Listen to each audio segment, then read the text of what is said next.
Évidemment que pour créer des aménagements de la taille de Donzère ou les autres, d'ailleurs, avec le recalibrage du Rhône et la création du canal, les usines, barrages, écluses, ça occupe un foncier immense.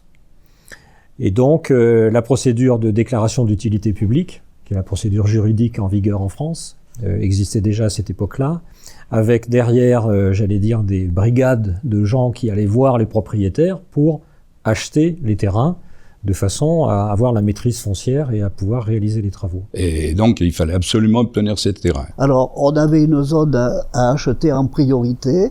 Alors, on avait des plans qui étaient bien définis avec les différents propriétaires et autres.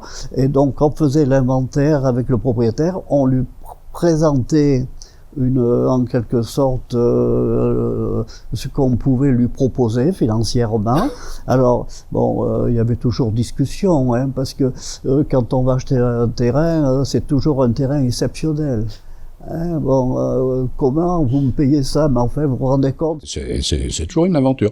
Et puis l'aventure, c'est que je parlais d'acquisition à l'amiable. Souvent, on y va le soir. Parce que la personne s'est pas présentée, on lui avait demandé de passer entre 3 et 5 heures, elle s'est pas présentée. On dit tiens, on va aller chez le père machin. Et on arrive, on n'est pas toujours très bien reçu. Des fois, on l'est trop bien, mais des fois, on l'est pas. À force de pratiquer la CNR, enfin les agents de la CNR connaissaient leur métier, c'était des représentants de commerce en quelque sorte. Et oui.